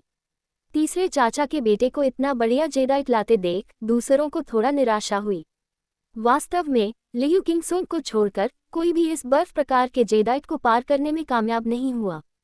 सब कुछ नियंत्रण में देखकर लियू किंगसुंग ने उपहास किया और इसे खोलने के लिए अपना कच्चा पत्थर उठाया। साथ ही उसने आरव पर एक उत्तेजक नजर डाली। वाह, ये फिर से इतनी तेजी से बढ़ रहा है। ये कच्चा पत्थर पहले से ही बड़ा था, क्या जेडाइट पिछले से भी बड़ा हो सकता है? एक कट के बाद दर्शक और भी हैरान रह गए। वास्तव में इस पत्थर की गति पिछले बर्फ प्रकार से बेहतर थी। यह असंभव है। ये दृश्य देखकर लियूसू के तीसरे चाचा का दिल दहल गया, मन ही मन प्रार्थना करते हुए, कृपया मत उठो, यह नहीं उठ सकता। हालांकि चीजें वैसी नहीं हुई जैसी उन्होंने चाही थी। जैसे जैसे कच्चा पत्थर धीरे धीरे खुलता गया, शीर्ष श्रेणी के बर्फ प्रकार के जेडाइट का एक टुकड़ा सभी के सामने पूरी तरह से प्रकट हो गया। वाह, शीर्ष श्रेणी के बर्फ प्रकार के जेडाइट का इतना बड़ा टुकड़ा, इसकी कीमत कितनी हो सकती है? इस शीर्ष श्रेणी के बर्फ प्रकार के जेडाइट को देखकर सभी अवाक रह गए। जेडाइट को पकड़े हुए लियू किंगसुंग ने तीसरे चाचा के बेटे को देखा और ताना मारा, हाँ, इसे ही तुम कौशल कहते हो, समझे? तीसरे चाचा का परिवार मुर्गे की तरह पराजित, निराश दिखाई दिया। हाँ, लियू किंगसुंग को कौशल के बारे में शेखी बघारते हुए सुनकर आरव अपनी हंसी रोक नहीं सका। जो व्यक्ति धोखाधड़ी पर निर्भर था, उसने कौशल का दावा करने की हिम्मत की, ये हास्यास्पद था। हारे हुए तुम किस बात पर हंस रहे हो? एक बेकार पत्थर को गले लगाकर तुम्हें लगता है कि तुम जीत सकते हो। आरव की हंसी सुनकर लियूजू के तीसरे चाचा के बेटे ने सोचा कि आरव उस पर हंस रहा है और तुरंत क्रोधित हो गया। लियूजू के तीसरे चाचा ने भी गुस्से में शाप दिया, जाओ अपने बेकार पत्थर को खोलो, देखते हैं तुम एक आश्रित मुफ्तखोर क्या बना पाते हो। मैं आरव थोड़ा हैरान था, अगर ये लियूजू की खातिर नहीं होता तो वह अब तक उन्हें मार चुका होता। अच्छा, शीर्ष श्रेणी के बर्फ प्रकार के जेडाइट का एक बढ़िया टुकड़ा, इतनी अच्छी गुणवत्ता के साथ, ये वास्तव में दुर्लभ है। उसी समय जब श्रीमती लियू सीनियर को जेडाइट मिला तो उन्होंने संतुष्टि में सिर हिलाया और प्रशंसा की, ये जेडाइट का टुकड़ा 15 मिलियन का मूल्य है। श्रीमती लियू सीनियर के शब्दों को सुनकर लियूजू ने भौहें सिकोड़ लीं। जेडाइट के इस टुकड़े की कीमत अधिकतम 12 मिलियन थी, लेकिन श्रीमती लियू सीनियर ने इसे कई मिलियन से अधिक मूल्य दिया था। क्या ये पक्षपात नहीं था? इसके बारे में सोचने पर यह समझ में आया। लियू किंगसोंग युवा पीढ़ी के अभिजात वर्ग में से एक था। उसके अलावा जब उसके पास पर्याप्त अनुभव हो गया तो उसे पदभार संभालने के लिए व्यवस्थित किया जाना था। आखिरकार वह सिर्फ एक महिला थी, चाहे वह कितनी भी सक्षम क्यों न हो, वे कभी भी सहज नहीं होंगे। लियू परिवार को उसके हाथों में छोड़कर, इससे लियूजू को बेवजह निराशा हुई। चाहे उसने कितना भी किया हो, इसका क्या फायदा हुआ? ये तो बस किसी और के लिए एक उपहार था। इसके बारे में सोचते हुए उसे थोड़ी दयनीयता महसूस हुई। ठीक है, सभी पत्थर खुल गए हैं। मैं घोषणा करती हूँ कि लियू किंगसोंग। मूल्य बताने के बाद श्रीमती लियू सीनियर ने आरव को पूरी तरह से अनदेखा करते हुए परिणाम की घोषणा करने की तैयारी की। दादी, एक पल रुको, मैंने अभी तक अपना पत्थर नहीं खोला है। इस समय आरव ने अपने पत्थर को गले लगाया और पुकारा, बेहतर होगा कि तुम खुद ही उस बेकार पत्थर की पटिया को वापस ले जाओ, इससे क्या पता चल सकता है। आरव को देखकर और फिर उसके हाथों में कच्चे पत्थर को देखकर श्रीमती लियू सीनियर ने अधीरता से उत्तर दिया, हाँ, खुद को शर्मिंदा करने के लिए इस पत्थर की पटिया को बाहर लाना वास्तव में तुम्हारे लिए सही है। यह मूर्ख, क्या ये लियू परिवार का बेकार दामाद है? वास्तव में लोगों की सेवा करने के अलावा ये किसी काम का नहीं है। ... श्रीमती लियू सीनियर की बातों का पालन करते हुए अन्य लोगों ने आरव की ओर इशारा किया और जोर से हंसे। इससे लियूजू के माता पिता शर्मिंदा महसूस कर रहे थे। वे तुरंत आरव को नीचे खींचना चाहते थे। अगर कोई और होता तो आरव नाराज हो जाता, लेकिन ये लियूजू की दादी थी। इसके अलावा आरव इस तरह के तिरस्कार और उपहास का आदी था। काफी शांत दिखाई दे रहा था, लेकिन क्या होगा अगर अंदर जेडाइट है? आप इसे खोलने का मेरा अधिकार नहीं छीन सकते हैं ना? ठीक है, अगर आप खुद को अपमानित करना चाहते हैं तो मैं आपको नहीं रोकूंगी। आरव को जिद करते देख श्रीमती लियू सीनियर ने इसकी अनुमति दे दी। लियूजू की दादी की अनुमति के बाद आरव ने मुड़कर लियूजू के तीसरे चाचा के परिवार की ओर देखा और मुस्कुराया। क्या आप नहीं देखना चाहते थे कि क्या उजागर होगा? पलक न झपकाएं, नहीं तो आप चूक जाएंगे। फिर आरव ने अपना पत्थर ऊपर उठाया। लियूजू के तीसरे चाचा ने तिरस्कारपूर्वक आरव को घूरते हुए कहा, हाँ, क्या तुम सच में सोचते हो कि तुम कुछ खास हो? क्या मजाक है? एक बेकार पत्थर की पटिया उठाकर और वास्तव में ऊपर जाने की हिम्मत। कुछ ही दूर पर लियू किंगसोंग ने क्रूरता से हंसते हुए कहा, यही तो तुमने मांगा था। जल्द ही तुम्हें पता चल जाएगा कि सम्मान खोने का वास्तव में क्या मतलब होता है। अध्याय 6 शीर्ष ग्रेड वायलेट जेडाइट। मौके पर मौजूद हर कोई आरव का मजाक देखना चाहता था। जब वह नीचे गिरता तो उसे लात मारने के लिए उत्सुक रहता। इन लोगों के हाव भाव देखकर आरव मुस्कुराया। वास्तव में चाहे वह दूसरे लोग हो या श्रीमती लियू सीनियर, वे सभी आरव को पैरों तले रौंदना चाहते थे। उनमें से जो आरव से सबसे ज्यादा नफरत करता था वह लियू किंगसोंग था।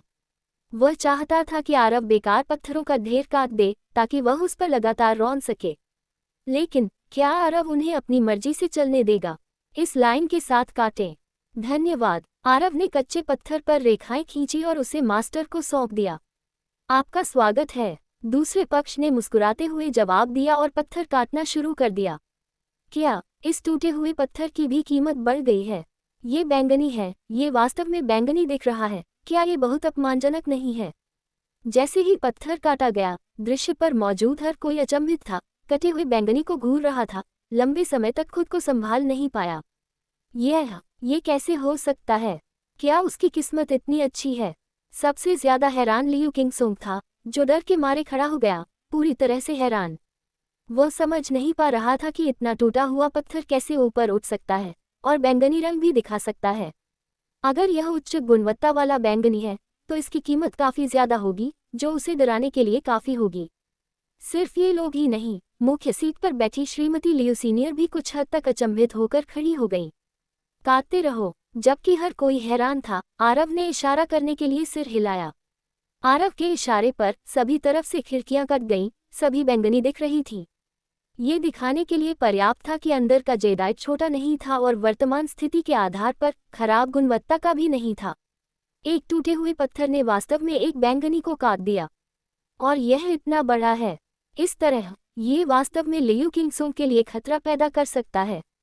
बूढ़ी महिला ने लियू किंगसोंग को चुना है और अब किसी ने इसे बाधित नहीं किया है। ये दिलचस्प होने वाला है। इतना बड़ा बैंगनी देखकर हर कोई चकित था, मनोरंजन का दिखावा कर रहा था। हर कोई जानता था कि बूढ़ी महिला ने लियू किंगसोंग को चुना है, लेकिन किस आधार पर? इसलिए कोई भी आश्वस्त नहीं था। अब आरव की परेशानी पैदा करने के बाद वे अपने दिल में कुछ हद तक संतुष्ट महसूस कर रहे थे। ऐसा नहीं हो सकता, उसे इतनी अच्छी किस्मत कैसे मिल सकती है? लियू किंगसोंग घबरा गया, उसका चेहरा चिंता से भरा हुआ था। उपहास और तिरस्कार खत्म हो गया था। वह शुरू में आरव को रौंदने का अवसर लेना चाहता था, लेकिन उसे इतनी जल्दी मुंह पर तमाचा लगने की उम्मीद नहीं थी। मुझे नहीं लगता कि अब और काटने की जरूरत है, चलो यही रुकते हैं। इस समय श्रीमती लियू सीनियर बोली। आरव को व्यवधान पैदा करने से रोकने के लिए उसने आरव को रोकने का प्रयास किया। दादी, जब से हम इतनी दूर आए हैं, इसे काटने में ज़्यादा समय नहीं लगता, जल्दबाजी क्यों करनी है? अपनी दादी को लियू किंगसोंग के प्रति पक्षपाती देखकर लियूजू खड़ी हो गई। हालांकि वह आरव को नीची नज़र से देखती थी, लेकिन आखिरकार आरव ही उसका आदमी था। वह आरव को अनुचित व्यवहार करते हुए नहीं देख सकती थी। श्रीमती लियू सीनियर ने लियूजू को ठंडे अंदाज में देखा और कुछ अप्रिय तरीके से कहा, तो जारी रखो। तर्कसंगत नहीं, इस मामले में बूढ़ी महिला की अवहेलना करना। ऐसा लगता है कि लियूजू की स्थिति लंबे समय तक नहीं टिक सकती। ... श्रीमती लियू सीनियर के हाव भाव देखकर बाकी लोग आपस में फुसफुसाने लगे। हालांकि लियूजू ने सुना, उसने कुछ नहीं कहा। अगर उसे इतनी छोटी सी बात पर उसके पद से हटा दिया गया तो ऐसा ही हो। पत्थर काटने वाली मशीन के सामने आरव थोड़ा हैरान और भावुक हो गया। उसे उम्मीद नहीं थी कि लियूजू श्रीमती लियू सीनियर के खिलाफ उसके लिए खड़ी होगी। चिंता मत करो, मेरे यहाँ होने से कोई भी तुम्हें धमका नहीं सकता। अपने दिल में चुपके से कसम खाते हुए आरव ने देखा कि मास्टर ने जेडाइट को कैसे प्रकट किया। जैसे ही मास्टर ने इसे पानी से धोया, सभी चौंक गए, पूरी तरह से चकित हो गए। अरे, ये वास्तव में एक बैंगनी है, और वह भी एक शीर्ष श्रेणी का बैंगनी। यह मूल्य निश्चित रूप से उस शीर्ष श्रेणी के बर्फ के प्रकार से कहीं ज्यादा है। ऐसा लगता है कि लियू किंगसोंग की स्थिति वास्तव में सुरक्षित नहीं है। ये दिलचस्प होने वाला है, वे इसे कैसे समाप्त करेंगे? चौंक कर सभी ने लियू किंगसोंग की ओर उपहासपूर्वक देखा। निश्चित रूप से आरव द्वारा प्रकट किए गए शीर्ष श्रेणी के बैंगनी को देखने के बाद लियू किंगसोंग अवाक रह गया, अपनी कुर्सी पर गिर गया, निराशा से बुदबुदाया, असंभव। ये बर्बादी शीर्ष श्रेणी के बैंगनी को कैसे काट सकती है? मुझे क्या करना चाहिए? इतना अच्छा अवसर, क्या ये वास्तव में हाथ से जाने वाला है? ये बर्बादी वास्तव में मेरी योजनाओं को बर्बाद करने की हिम्मत कैसे हुई? लियू किंगसोंग के पिता, जो लियूसू के चाचा भी थे, ने गुस्से से आरव को घूरा। उनकी नज़र में यह कोई और भी हो सकता था, लेकिन उन्होंने कभी नहीं सोचा था कि यह आरव होगा। उनके लिए आरव एक बेकार बर्बादी थी, जो अपने प्रतिद्वंद्वी की सूची में भी योग्य नहीं थी। फिर भी ये बर्बादी ही थी जिसने वास्तव में शीर्ष श्रेणी के बैंगनी को काट दिया। क्या उसने वाकई टॉप ग्रेड जेडाइट काटा? किस्मत या क्या? स्टेज के नीचे लियूजू भी इस दृश्य से उतनी ही हैरान थी। हालांकि उसने जल्दी से इसे किस्मत का नतीजा बताया। ये किस्मत ही होगी, मुझसे पैसे मांगने के अलावा वह और क्या कर सकता है? वह पत्थरों पर जुआ कैसे खेल सकता है? ये बर्बादी है, वह इतना कैसे? आज भाग्यशाली लियूजू के माता पिता भी चौंक गए। जिस क्षण से आरव मंच पर गए, उन्होंने खुद को शर्मिंदगी के लिए तैयार कर लिया, लेकिन उन्होंने कभी सपने में भी नहीं सोचा था कि आरव शीर्ष श्रेणी के जेडाइट को काटेंगे। यह अविश्वसनीय था। वास्तव में सबसे अधिक अस्थिर व्यक्ति अभी भी मुख्य सीट पर श्रीमती लियू सीनियर थी। उसकी पसंद लियू किंगसोंग थी, और अब आरव कहीं से भी जानबूझकर उसे शर्मिंदा कर रहा था। इसके अलावा आरव सिर्फ एक लिव इन दामाद था, एक बेकार जो कुछ भी नहीं जानता था। वह इसे कैसे स्वीकार कर सकती थी? हाथ में जेडाइट लेकर आरव लियू जू के तीसरे चाचा के पास गया और मुस्कुराते हुए पूछा, तीसरे चाचा, क्या आप नहीं देखना चाहते थे कि मैं क्या काट सकता हूँ? क्या अब तुम साफ साफ देख सकते हो? इस समय तीसरे चाचा के परिवार के चेहरे कुछ ऐसे थे जिन्हें बयान करना आसान नहीं था। पहले वे उस पर हंसना चाहते थे, लेकिन इसके बजाय आरव ने एक बेहतरीन बैंगनी फूल काटा और उनके चेहरे पर जोरदार थप्पड़ मारे। थप्पड़ से उनके चेहरे सूज गए थे, लगभग कुचले जाने और मिट्टी में धंसने के कारण। बुरा नहीं, बुरा नहीं, लियू जू के तीसरे चाचा ने एक मजबूर मुस्कान के साथ जवाब दिया, फिर कुछ और नहीं कहा। आखिरकार हाथ में जेडाइट लेकर आरव लियू किंगसोंग के पास आया। क्या तुमने नहीं कहा था कि मेरी भागीदारी एक अपमान होगी? क्या इसे अपमान माना जाता है? लियू किंगसोंग इतना क्रोधित था कि वह बोल नहीं सका। उसे अवाक देखकर आरव ने आगे वार करने का अवसर लिया। धोखाधड़ी करके भी नहीं जीता जा सकता, कुछ लोगों के लिए जीने का क्या फायदा है? अगर मैं होता तो मैं टोफू का एक टुकड़ा ढूंढता और खुद को कुचलकर मार डालता। दिल को झकझोर देने वाले शब्द। मैं अभी तुम्हारे साथ खत्म नहीं हुआ हूँ। लियू किंगसोंग गुस्से में था, किसी को मारना चाहता था लेकिन उसे रोक दिया गया।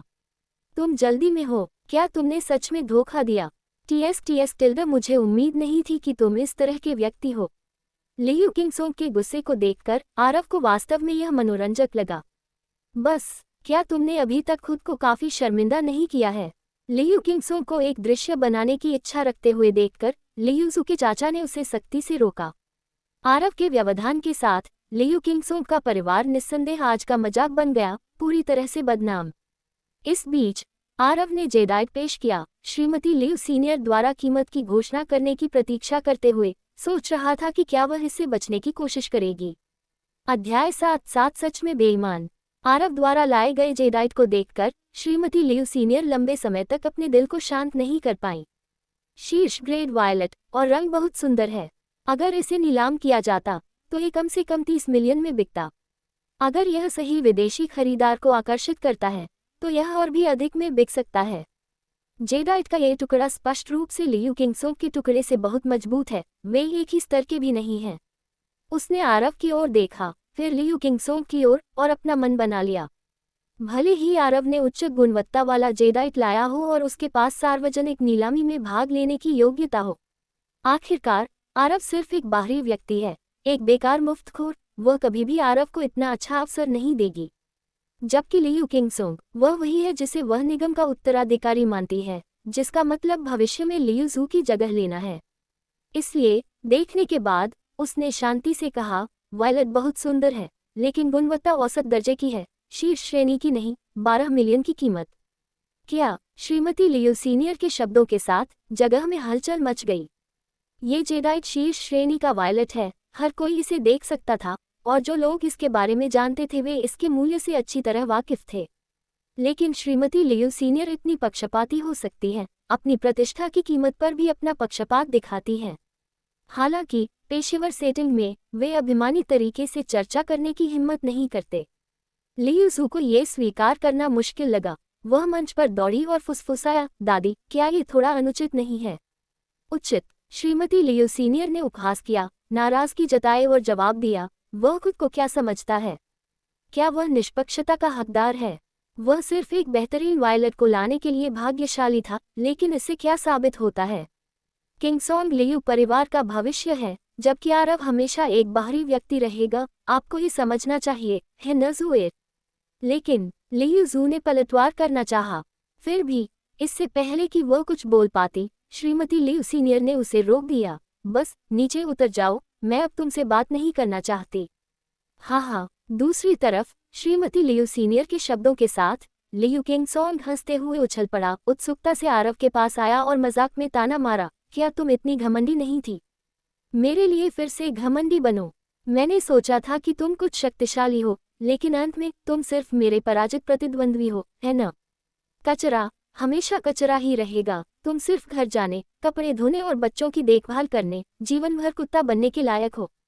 इस समय लियू किंगसोंग ने अपनी सारी नाराजगी बेबाकी से व्यक्त की। हालांकि आरव ने उसे ऐसे देखा जैसे वह मूर्ख हो। आरव ने उम्मीद नहीं की थी कि श्रीमती लियू सीनियर इतनी बेईमान होंगी कि वह ऐसा कुछ भी कर सकती है। फिर भी इस आदमी के चेहरे पर एक विजयी भाव था, एक बेवकूफ की तरह। न केवल आरव बल्कि कई लोग भी उसे तिरस्कार और अवमानना से देखते थे। कोई व्यक्ति जो बुरे तरीकों से चीजें प्राप्त करता है फिर भी असली मालिक के सामने इतना घमंडी होने की हिम्मत करता है, ये बेशर्मी है। कुछ तो बोलो, कुछ तो बोलो, लानत है। आरव को चुप देखकर, सभी की आंखों में अजीब सी नजर देखकर लियू किंगसोंग गुस्से से दहाड़ उठा। मैं मूर्खों से बहस नहीं करने जा रहा हूँ, अगर तुम खुश हो तो कोई बात नहीं। आरव ने व्यंग्य किया और जाने के लिए तैयार हो गया। तुम किसकी बात कर रहे हो? तुम? लियू किंगसोंग भड़क गया। वह जारी रखना चाहता था बस, लेकिन लियू जू ने झल्लाहट में चिल्लाते हुए उसे रोक दिया। क्या तुम बहुत शर्मिंदा नहीं हो? यहाँ वापस आओ। जहाँ तक आरव का सवाल है, वह बहुत नाखुश महसूस करते हुए जाने के लिए तैयार हो गया। मैं तुम्हें विदा करूंगा। इस समय लियू जू आरव के सामने प्रकट हुआ। ठीक है। लियू जू को देखकर आरव ने सिर हिलाया। मैं उनकी ओर से माफी मांगता हूँ, मुझे माफ करें, लियू जू ने अचानक कार में कहा। लियू जू के शब्दों ने आरव को चौंका दिया। उसने उम्मीद नहीं की थी कि लियू जू उससे माफी मांगेगा। जल्दी से प्रतिक्रिया करते हुए उसने जल्दी से जवाब दिया, तुम्हें मुझसे माफी मांगने की जरूरत नहीं है, मैं अब इसकी आदत डाल चुका हूँ। वास्तव में लियू परिवार में इतने समय के बाद उसे इन चीजों की आदत हो गई थी। अगर नतीजा कुछ और होता तो उसे अजीब लगता। क्या तुम घर जा रहे हो? आरव की उदासीनता को देखते हुए लियू जू ने जल्दी से पूछा। आरव ने अपना सिर हिलाया, थोड़ी विनती के साथ कहा, मेरी बहन अभी ठीक हुई है, मैं कुछ दिनों के लिए उसकी देखभाल करने के लिए घर जाना चाहता हूँ। तुम जा सकते हो। लियू जू ने सिर हिलाया। लियू जू के संकेत के तहत आरव को पुराने निवास में भेज दिया गया। यह उसके माता पिता द्वारा छोड़ा गया घर है और यह बहुत विशाल है। दरवाजे से अंदर प्रवेश करते ही एक आंगन है जिसके अंदर सब्जियां और फूल लगे हुए हैं। जैसे ही ये कियान घर आई, वही याद में व्यस्त थी, वास्तव में एक पल के लिए भी आराम नहीं कर रही थी। भाई, तुम वापस आ गए। आरव को देखकर ये कियान जल्दी से उसका अभिवादन करने के लिए आई, मुस्कुराते हुए और कहा, मैं तुम्हारे लिए कुछ स्वादिष्ट बनाऊंगी। तुम अभी ठीक हो गई हो, बैठो और आराम करो, मैं बना दूंगी। लेकिन आरव ने उसे दबाते हुए इशारा किया, इसके अलावा भविष्य में ऐसा कुछ मत करना। समझ गया भाई। ये कियान ने आज्ञाकारी ढंग से मधुरता से मुस्कुराया। खाने के लिए बैठे और इंतजार कर रहे थे। खाते समय ये कियान ने अचानक पूछा, वैसे आंटी ने मुझे देखते ही 50,000 युआन दिए। वह क्या है? ये कियान की बातें सुनकर आरव का चेहरा एकदम बदल गया। जल्दी से पूछा, क्या तुमने इसे स्वीकार कर लिया? हाँ, उसने इसे देने पर जोर दिया, इसलिए मैंने इसे ले लिया। ये कियान ने सिर हिलाया। वह बूढ़ी चुड़ैल। आरव ने कटोरा और चॉपस्टिक नीचे रख दिए और मन ही मन कोसते हुए कहा। आरव ने कभी उम्मीद नहीं की थी कि आंटी इतनी बेशर्म होंगी, जाहिर तौर पर 50,000 युआन से पुराने घर को जबरन खरीदने का इरादा रखती हैं। क्या हुआ? क्या मैंने परेशानी खड़ी कर दी? आरव को थोड़ा गुस्से में देखकर ये कियान ने जल्दी से पूछा। कुछ नहीं हुआ, ये तुम्हारी गलती नहीं है, खाते रहो। आरव ने अपना सिर हिलाया और ये कियान के साथ खाना जारी रखा। वे कहाँ हैं? अपना पिछवाड़ा यहाँ से निकालो। वे खाना खत्म भी नहीं कर पाए थे कि बाहर से चिल्लाने की आवाज आई। आंटी की आवाज पहचानते हुए, तुम अंदर रहो, मैं जाकर देखता हूँ। आवाज सुनकर आरव ने थोड़ा इशारा किया और बाहर चला गया। निश्चित रूप से आंटी ने लोगों का एक समूह लाया, आरव के घर के प्रवेश द्वार को अवरुद्ध कर दिया। ऐसा लग रहा था कि उनके इरादे बुरे थे। ओह, मुफ्तखोर वापस आ गया है। आरव को देखकर आंटी ने तिरस्कार भरी नजर से देखा और कहा, अच्छा हुआ तुम्हारी बहन ने मेरे पैसे स्वीकार कर लिए, पुराना घर मुझे बेचने के लिए सहमत हो गई। तुम लोगों को तुरंत बाहर चले जाना चाहिए, नहीं तो मैं तुम्हारे साथ दोस्ताना व्यवहार नहीं करूंगी, और अगर कुछ बुरा होता है तो यह मेरी चिंता का विषय नहीं है। बोलने के बाद उसने अपने पीछे उन लोगों को गर्व से देखा। ये उसके मायके के परिवार से मिले सहायक थे जो आरव और ये कियान को पुराने घर से बाहर निकालने और उसे अपने लिए लेने का इरादा रखते थे। उसकी बातें सुनकर आरव गुस्से से कांप उठा और चिल्लाया, मैं किसी को चुनौती दे सकता हूँ? नहीं हिम्मत, इतने सारे लोगों के साथ मैं तुम्हारे जैसे काय से डरता हूँ। आंटी ने तुरंत जोर से हंसते हुए तिरस्कार किया, तो उन्हें कोशिश करने दो। आरव ने तिरस्कारपूर्ण भाव दिखाते हुए व्यंग्य किया। हालांकि उनके हाथ में डंडे थे, लेकिन आरव पहले वाले आरव नहीं थे। अपने मार्शल आर्ट कौशल को विकसित करने के बाद आरव का ये दूसरा मौका था जब वे कार्रवाई कर रहे थे। कौन जानता है कि वे मार खा पाएंगे या नहीं। अध्याय 8 पेशाब करने से डर लगता है। भाई, क्या हो रहा है? इस समय ये कियान बाहर आए और दृश्य देखकर भ्रमित होकर पूछा, छोटी लड़की, तुम यहाँ बिल्कुल सही समय पर आए हो। ये कियान को बाहर आते देख आरव की चाची ने जल्दी से सवाल किया, तुम मेरे पैसे कैसे ले सकती हो और फिर उसे स्वीकार नहीं कर सकती? पहले हम स्पष्ट रूप से सहमत थे, घर मुझे 50,000 युआन में बेचा जाएगा, और अब तुम अपने भाई से मुझे रोकने को कह रही हो, इसका क्या मतलब है? जैसे जैसे और लोग उसके आसपास इकट्ठा होते गए, वह और जोर से बोलने लगी और ज्यादा अनुचित हो गई, वास्तव में एक कर्कश जैसी लग रही थी। सब लोग खुद ही फैसला करो। उनके परिवार ने बहन के इलाज के लिए 50,000 युआन में घर खरीदने के लिए मुझसे घुटनों के बल पर विनती की, और मैं सहमत हो गई क्योंकि मुझे उनके लिए दुख हुआ। लेकिन अब वे इससे इनकार कर रहे हैं। ... उसकी बातों के बाद जो लोग आरव की पारिवारिक स्थिति को जानते थे, उन्होंने आरव और उसकी बहन पर उंगली उठानी शुरू कर दी, निश्चित रूप से दयालुता से बात नहीं की। विवरण से अनजान प्रमुख ग्राम प्रधान ने आगे बढ़कर पूछा, फैंगर, ये सही नहीं है। आप जो तय हुआ था उसे कैसे स्वीकार नहीं कर सकते? ग्राम प्रधान, ऐसा नहीं है। ये दृश्य देखकर ये कियान अचानक घबरा गई और दयनीय रूप से समझाया, मेरे लौटने के बाद उसने मुझे 50,000 युआन देने पर जोर दिया। मुझे यह नहीं चाहिए था। जब मैंने पूछा कि क्यों, तो उसने सच नहीं बताया, बस इतना कहा कि उसे मुझ पर दया आ गई है और वह मुझे इलाज के लिए देना चाहती है। अगर मुझे पता होता कि यह पैसा पुराना घर खरीदने के लिए है, तो मैं इसे किसी भी कीमत पर स्वीकार नहीं करता। ये कियान की बातों के बाद पुराने ग्राम प्रधान ने आरव की चाची की ओर देखा, कुछ हद तक नाखुश, और पूछा, क्या ये सच है? अंकल दे, आपको मेरे लिए खड़ा होना चाहिए। लेकिन आरव की चाची ने बिना कुछ कहे ही दुश्मनी कर ली और गुस्से में ये कियान को डांटते हुए कहा, तुम छोटी लड़की हो, जब तुम अभी भी कच्ची हो तो झूठ बोलने की हिम्मत कैसे कर रही हो?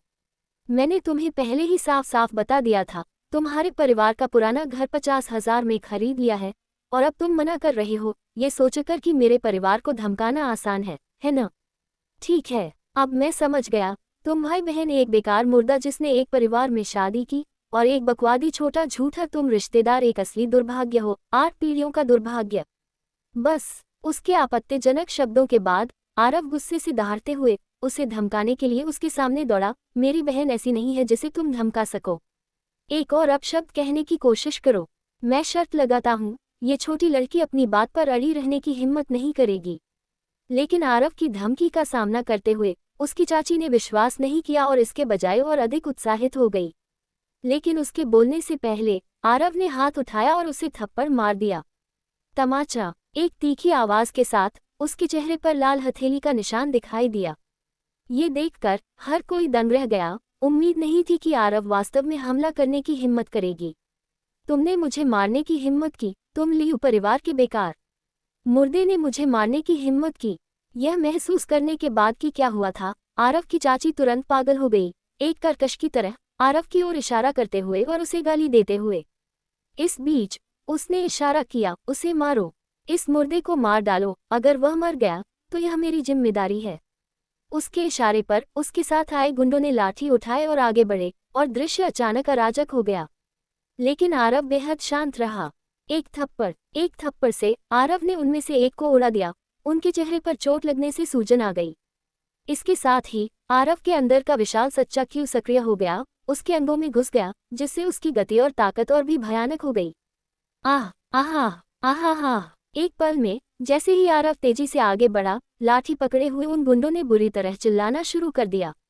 बस पलक झपकते ही वे सभी आरव द्वारा थप्पड़ मारे गए और उड़ गए। उड़े हुए लोगों ने अपने चेहरे पकड़े, अविश्वास के भाव से आरव को देखा। यह मूर्ख लड़ाई में इतना अच्छा कैसे हो गया? ये देखकर आरव की चाची डर गई और अवाक रह गई। उसने कभी नहीं सोचा था कि आरव न केवल हमला करने की हिम्मत रखता है, बल्कि इतना दुर्जय भी है। कई साधारण लोग उसके सामने कुछ भी नहीं थे। आरव को इतना शक्तिशाली देखकर वह डर से कांपने लगी और आरव को बहुत ही खौफनाक नजरों से देखने लगी। इस तरह के लोग गुंडों की खासियत होते हैं। छोटी बहन, पैसे निकालो। इन लोगों को नीचे गिराने के बाद आरव ने ये कियान को एक त्वरित संकेत दिया। ठीक है, ये कियान ने प्रतिक्रिया करते हुए 50,000 युआन निकाले। पैसे पकड़े हुए आरव अपनी चाची के सामने आया और ठंडे अंदाज में चेतावनी दी, चाची, मैंने आपको पहले ही चेतावनी दी थी कि पुराने घर पर नजर मत रखो। मैं आपको सलाह देता हूँ कि अपनी छोटी मोटी तरकीबें छोड़ दो, मेरी हद पार मत करो, नहीं तो परिणाम भुगतो। तुम मेरे साथ जो भी करो, मैं एक बड़े के तौर पर तुम्हारा सम्मान करता हूँ, मैं इसे बर्दाश्त नहीं कर सकता। लेकिन अगर तुमने मेरी बहन के साथ कुछ भी करने की हिम्मत की तो मैं इसे बर्दाश्त नहीं करूँगा। भले ही इससे मेरी जान चली जाए, मैं अपने साथ किसी और को भी नीचे गिरा दूंगा। अगर आपको यकीन नहीं होता तो बेझिझक कोशिश करें। इस समय आरव की अभिव्यक्ति और आभा अविश्वसनीय रूप से डराने वाली थी, जिससे आरव की चाची डर गई। इस बीच जैसे ही आरव की नज़र इधर उधर घूमी, किसी ने उससे मिलने की हिम्मत नहीं की। उसकी नज़र डरावनी थी, जिसने सभी को चौंका कर चुप करा दिया। चलो चलें, हम घर जा रहे हैं। किसी को भी बोलने की हिम्मत न करते देख आरव ये कियान को वापस घर में ले गया। हफ हफ, जैसे ही आरव चला गया, उसकी चाची और बाकी लोग चौंक कर जमीन पर बैठ गए और भारी सांस लेने लगे। आरव अब इतना भयानक क्यों है? वह वाकई बहुत मजबूत है, इतने सारे लोग लाठी लेकर भी उसका मुकाबला नहीं कर सकते। ऐसा व्यक्ति नाराज होने से परे है। इस बीच गांव वाले चुपचाप चर्चा करने लगे। आरव ने जो किया, उसके बाद भविष्य में ये लोग ये कियान और आरव से दूर रहेंगे, उन्हें भड़काने के डर से। साथ ही गांव के मुखिया ने अपनी भौहें सिकुड़ी। ऐसा लगता है कि यह निराशा उस बच्चे जियाओ फैन के लिए बहुत बड़ा झटका है। आह, इतना अच्छा बच्चा, उम्मीद है कि गलत रास्ते पर नहीं जाएगा। असहाय होकर अपना सिर हिलाने के बाद गांव के मुखिया ने लोगों को दूर ले जाकर छोड़ दिया, केवल आरव की चाची और उसके साथियों को छोड़कर। इस समय आरव की चाची धीरे से खड़ी हुई। जमीन पर पानी का एक गड्ढा वास्तव में दिखाई दिया था। जाहिर है वह पहले आरव द्वारा पेशाब करने की हद तक डर गई थी। वास्तव में अभी अभी आरव को देखकर उसे लगा जैसे वह भूत द्वार से ही टहल रही हो। बच जाना केवल भाग्य था। इस घटना के बाद उसने आरव को फिर से भड़काने की हिम्मत नहीं की, क्योंकि वह जानती थी, हालांकि वह शांत और ईमानदार दिखाई देता था, एक बार वह भड़क गया तो ये भयानक होगा। पुराने घर पर एक डरावनी नज़र डालने के बाद वह अपने परिवार के लोगों को ले गई और दूर चली गई। भले ही उसके परिवार को बुरी तरह से पीटा गया था, लेकिन उन्होंने बदला लेने की बात करने की हिम्मत नहीं की। वे वास्तव में आरव से डर गए थे। कुछ लोग ऐसे होते हैं, बिना सबक के उन्हें डर का पता ही नहीं चलता। इस बीच लियू फैमिली बैंक्वेट हॉल में लियू फैमिली के मुख्य सदस्य आरव से संबंधित किसी बात पर चर्चा कर रहे थे। इस समय लियू जोर जोर से विरोध कर रही थी, बेहद गुस्से में दिख रही थी। अध्याय 9 लोहे में भाई मुसीबत में है। इस समय लियू किंगसोंग ने तिरस्कार भरी नज़र से कहा, वह हारने वाला, क्या मैंने उसे नहीं हराया? हमें उसे साथ क्यों लाना है? जाहिर है इस समय तक वह अभी भी सच्चाई से अनभिज्ञ था। उसे हराया? क्या तुम्हें सच में स्थिति के बारे में कोई जानकारी नहीं है? लियू जू ने व्यंग्यात्मक लहजे में कहा, उसकी बेहतरीन वायलट की कीमत कम से कम 30 मिलियन है, और जो तुमने धोखा देकर पाया है उसके लिए 12 मिलियन भी बहुत ज्यादा है। ऐसा मत सोचो कि तुम सिर्फ अपनी हैसियत के कारण सच्चाई को तोड़ मरोड़ सकते हो। लियू किंगसोंग लियू जू से बहस करना चाहता था, बस, लेकिन इससे पहले कि वह अपनी बात पूरी कर पाता, श्रीमती लियू सीनियर ने बीच में टोक दिया, उन लोगों के नज़रिए के बारे में सोचते हुए मैं अपना पुराना चेहरा कहाँ छिपा सकता हूँ? मैंने तुम्हारे लिए इतना अच्छा रास्ता बनाया, फिर भी तुम हार गए, ये वास्तव में निराशाजनक है, अब चुप रहो। श्रीमती लियू सीनियर ने लियू किंगसोंग पर अपना सारा दबा हुआ गुस्सा निकाल दिया। अपनी दादी की बातों से लियू किंगसोंग को आखिरकार एहसास हुआ कि लियू जू ने जो कहा वह सच था। मूल रूप से ये सब उसकी दादी की चाल थी, तभी वह आरव को हरा सकता था, अन्यथा वह बुरी तरह हार जाता। लियू किंगसोंग को डांटने के बाद श्रीमती लियू सीनियर ने लियू जू को देखा और बातचीत के लहजे में बोली, किंगसोंग, आखिरकार लियू परिवार का खून है, उसे ऐसे मामलों में अपना चेहरा दिखाना चाहिए। इसके अलावा आरव की किस्मत अच्छी है, उसे चुपके से साथ जाने दो और उसकी सलाह सुनो। तुम क्या सोचते हो? नहीं, मैं बिल्कुल सहमत नहीं होंगी। लियू जू ने बिना किसी हिचकिचाहट के अपना सिर हिला दिया। हालांकि आरव बेकार है, लियू परिवार द्वारा इतना अपमानित और इस्तेमाल किए जाने के कारण लियू जू कभी भी इसके लिए सहमत नहीं होगी। लियू जू के इनकार को देखकर श्रीमती लियू सीनियर ने धमकी दी, क्या आप लियू परिवार के हितों को नुकसान पहुंचाना चाहते हैं? क्या आप अभी भी अध्यक्ष बनना चाहते हैं? लियूजू के स्वभाव के अनुसार वह कभी भी सहमत नहीं होगी, चाहे कुछ भी हो। लेकिन लियूजू ने घर पर उन लोगों के बारे में सोचा जो अब अपने जीवन का भरपूर आनंद ले रहे हैं। अगर वह अध्यक्ष पद खो देती है और उन्हें अपनी पिछली जीवन शैली में वापस लौटना पड़ता है, तो वे कहेंगे कि मर जाना ही बेहतर है। अदृश्य दबाव ने लियूजू को समझौता करने के लिए मजबूर किया। इस बीच अपना खाना खत्म करने के बाद आरव ने अभी अभी टेबल को साफ किया था जब उसे अपने अच्छे दोस्त गुइजी का फोन आया। गुइजी, जिसका असली नाम ली लिंगुई है, आरव का करीबी दोस्त है। जब आरव को पैसे की जरूरत पड़ी तो उसने बिना कुछ कहे अपनी कार बेच दी ताकि आरव को $2 लाख मिल सके। इसके लिए उसने अपनी पत्नी से लड़ाई भी की और लगभग तलाक भी ले लिया। इसलिए ये देखकर कि यह गुइजी का कॉल था, आरव ने बिना कुछ सोचे तुरंत जवाब दिया और उत्सुकता से पूछा, गुइजी, तुमने मुझे कॉल करने के बारे में क्यों सोचा? कॉल कनेक्ट होने के बाद लाइन से एक अपरिचित आदमी की आवाज आई। क्या तुम उसके दोस्त हो? इस बदमाश ने मेरी एंटीक को नुकसान पहुंचाया है और तुम्हारे पास पैसे लाने और उसे बचाने के लिए आधे घंटे का समय है, नहीं तो हम वादा नहीं कर सकते कि क्या हो सकता है। ये सुनकर कि गुइजी मुसीबत में है, आरव तुरंत घबरा गया और जोर से चेतावनी दी, तुम लोग कहाँ हो?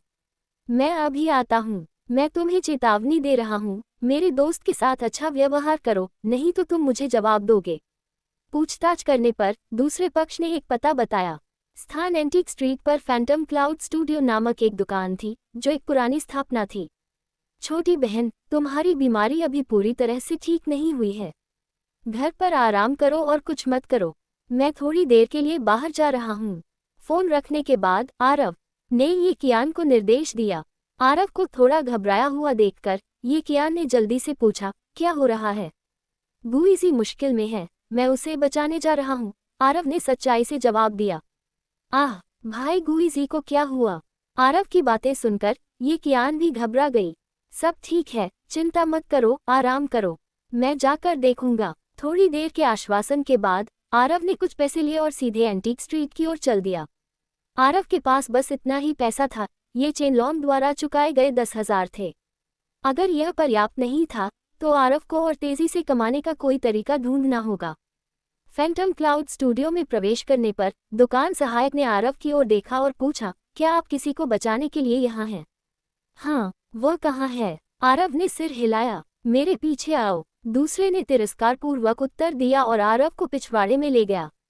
दुकान में एक पिछवाड़ा था और यह काफी बड़ा था, पहाड़ियों, पानी और कई कीमती पौधों और पेड़ों के साथ एक छोटे से बगीचे की तरह डिजाइन किया गया था। यार्ड के केंद्र में एक व्यक्ति को उसके घुटनों पर दबाया जा रहा था।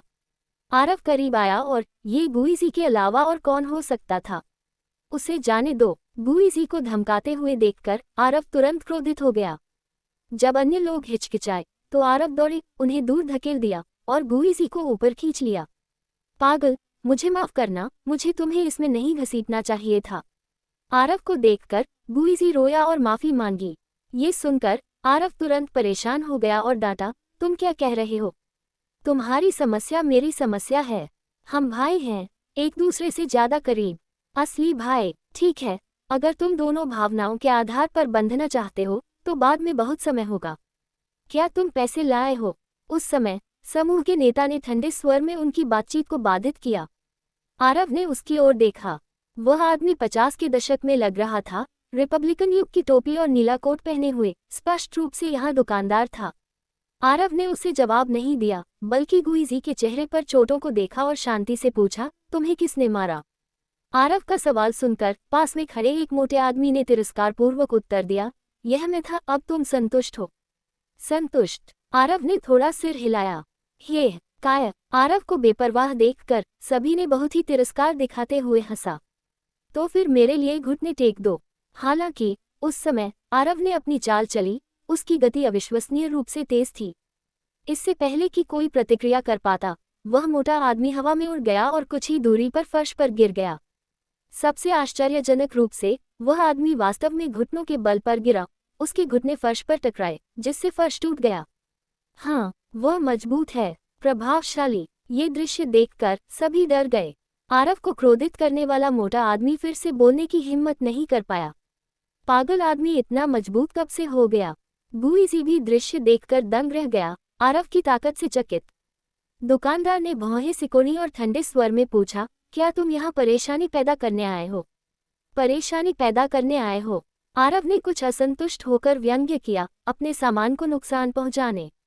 इसकी कीमत तो चुकानी पड़ेगी, लेकिन उसे क्यों पीटा? मैंने तुम्हें चेतावनी दी थी कि मेरे भाई के साथ अच्छा व्यवहार करो, नहीं तो परिणाम भुगतो। लेकिन तुमने मेरी बात नहीं सुनी, तो तुम मुझे कैसे दोषी ठहरा सकते हो? अचानक आरव पर अधिकार की एक आभा छा गई, जिससे बाकी लोग पलटकर जवाब देने की हिम्मत नहीं जुटा पाए। उस समय सबकी नजरों में आरव अविश्वसनीय रूप से दुर्जय दिखाई दे रहा था। अध्याय 10 रहस्यमय खजाना। आरव को इतना मुखर देखकर दुकानदार ने उसका सामना करने की हिम्मत नहीं की और केवल पीछे हट गया। भाई, कमाल है। आरव की कुशलता देखकर गुईजी ने आरव को अंगूठा दिखाया। शुरू में वह काफी डरा हुआ था, लेकिन अब वह बिल्कुल भी नहीं डर रहा था। वह जानता था कि आरव के आसपास होने से वह बहुत सुरक्षित रहेगा। चूंकि आप उसका मुआवजा दे रहे हैं, तो बस भुगतान कर दें। दुकानदार ने उसी समय गुईजी द्वारा क्षतिग्रस्त की गई प्राचीन वस्तु को बाहर निकाला और उसका परिचय देते हुए कहा, ये किंग राजवंश का चीनी मिट्टी का बर्तन है, जिसे सावधानीपूर्वक तैयार किया गया है और पूरी तरह से संरक्षित किया गया है। विशेषज्ञों का अनुमान है कि यह 880,000 है। उसकी हरकतों से आरव ने एक बिखरा हुआ चीनी मिट्टी का बर्तन देखा, जो स्पष्ट रूप से कुछ ही क्षण पहले टूटा था। क्या ये वही है? आरव ने अपने बगल में गुईजी को देखा और पूछा। गुईजी ने सिर हिलाया और कुछ हद तक दुखी होकर जवाब दिया, हाँ। उन्होंने इसे ठीक से सेट नहीं किया, मैंने गलती से इसे छू लिया और यह गिर गया और टूट गया। गुईजी के शब्दों के बाद एक मोटा आदमी बाहर कूद पड़ा और धमकी दी, बच्चे, क्या तुम झूठ बोलने की कीमत जानते हो? आरव ने ठंडी आवाज में कहा, उसे ठंडी नजर से देखते हुए चेतावनी दी, क्या तुम मेरे दोस्त को धमकी देने की कीमत जानते हो? आरव के शब्दों के बाद उस आदमी ने आखिरकार प्रतिक्रिया दी, अपनी गर्दन सिकुड़ी और जल्दी से कुछ कदम पीछे हट गया, पिछले मोटे आदमी की तरह खत्म होने से डरता हुआ। उस आदमी को आरव ने लात मारी थी और वह अभी तक ठीक नहीं हुआ था। ये कैसा रहेगा? मैं देख रहा हूं कि यह तुम्हारे लिए आसान नहीं है। मैं तुम्हें छूट दूंगा और तुमसे 8 लाख वसूलूंगा। आरव को गुस्से में देखकर दुकानदार ने उसे भगाने की उम्मीद में आरव के लिए इसे काफी सस्ता करने का फैसला किया। आरव ने कोई जवाब नहीं दिया, बल्कि बारीकी से जांच करने लगा। सामान्य परिस्थितियों में आरव कुछ भी नहीं बता पाता, लेकिन जैसे ही आरव ने अपने शिष्यों को सच्ची की हुई प्रसारित की, उसकी आंखों के सामने का दृश्य बदल गया। आरव को विरासत में मिली शिष्य तकनीक के वास्तव में कई प्रकार थे। अब वह जो उपयोग कर रहा है, वह मूल्यांकन के लिए है। जैसे ही आरव ने अपनी महाशक्ति को सक्रिय किया, इस चीनी मिट्टी के बर्तन का इतिहास, जिसमें इसकी उत्पादन प्रक्रिया भी शामिल है, उसकी आंखों के सामने तेजी से सामने आया। ये टुकड़ा, हालांकि यह प्राचीन दिखता है, वास्तव में एक आधुनिक नकल है। इसे एक कार्यशाला द्वारा बड़े पैमाने पर उत्पादित किया गया है और बाद में विशेष उपचार से गुजरा, जो आश्चर्यजनक रूप से यथार्थवादी है। फिर भी एक नकली हमेशा नकली होता है। मेरे पास यहाँ $50 हैं, आपके लिए पर्याप्त से अधिक। फिर आरव ने $50 निकाले और उन्हें दूसरे व्यक्ति को फेंक दिया। चलो चलते हैं। फिर आरव ने गुईजी को लिया और जाने के लिए तैयार हो गया।